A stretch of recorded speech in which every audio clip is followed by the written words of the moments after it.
Colin Farrell Irish? Yeah. Yeah, Colin Farrell is one of my... We got to work together on Widows years ago, and I love that man very, very, very much, and I'm still trying to figure out how to do another project with him. Who are some of your favorite Irish actors that you guys can think of? I'm going to shout out Alicia Weir, who's the lead of Abigail. Wow. I spent a lot of last year working with her, who was the lead in Matilda, the musical. Unbelievable actress. I was going to shout out this young kid called Ollie West, who I just worked with on a TV show called The Listeners that's not out yet. Cillian Murphy, thank God that he finally got acknowledged, because he's just always been such a great actor, and he's so good in Oppenheimer. You know, it's funny because I don't always know when somebody's Irish either, because they're in all these American movies, they always have to disguise their accent, so. When I was like 27, I got to live in Ireland for about 4 or 5 months, and it was the best time of my life. Like, I honestly was like, I want to move to Ireland, and I still kind of do. I still like hold Ireland up there, and if you all will welcome me, especially this year, I would love to live there. So if you are willing to do a recommendation for citizenship, I will be calling you. Okay, great. All right, great. Just know that I would happily live. I lived in Christchurch when I was there, and I would happily move back. I think because they're both creative characters, people can kind of connect with them and their creativity of these characters that were made. They both have their own different storylines, and I think it's so cool, and people can absolutely enjoy both of their storylines. I think it's a tale as old as time.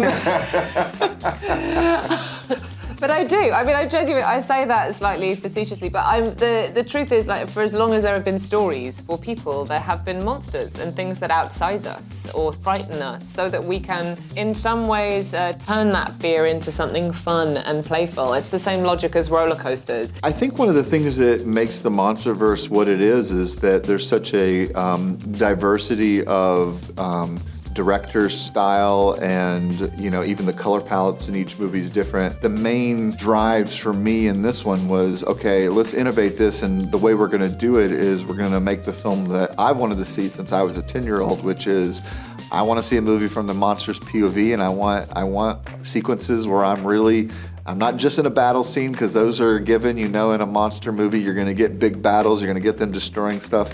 But I want to see them in between the scenes. I want to know what a day in the life of Kong is like. I want to know how he hunts in Hollow Earth. I want to know what he does if his tooth gets hurt, that kind of stuff. Over the years, I think Kong and Godzilla have come to represent so many different things for so many different people.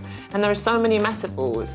But essentially, at the heart of it, it's like, don't mess with nature. If we as humans have the audacity to believe that we are the top dog, the apex predator, we're not.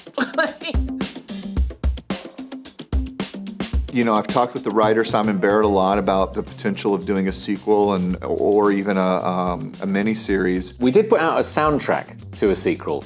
But we've never actually made the film. I created a soundtrack for The Guest 2, which obviously the movie doesn't exist, but we created this sort of fictional soundtrack. And we got together a lot of the musicians, including the original composer, to contribute. And so it's almost like a soundtrack to a movie that doesn't exist. It was released on April Fool's Day, and everyone thought it was an April Fool, but it is actually a real album. And funny enough, I ended up using one of the songs off of that soundtrack on Godzilla, Kong, The New Empire, and it was one of those things where I dropped it in the movie with the idea that we'd probably replace it at some point, but we never beat the track, and so we ended up just licensing it and putting it in the film. It was great teaming up with Adam again. We've been mates since making that movie, and we've been talking about all sorts since. And he brought along our art director from The Guest, he brought along one of our writers, Simon Barrett, and I think they wrote Trapper with me in mind and kind of teed it up so that I would have to say yes. And it wasn't hard at all. I could see that this was going to be great fun, and I just think that Adam brings such a sort of fanboy spirit to these movies that it's just really enjoyable to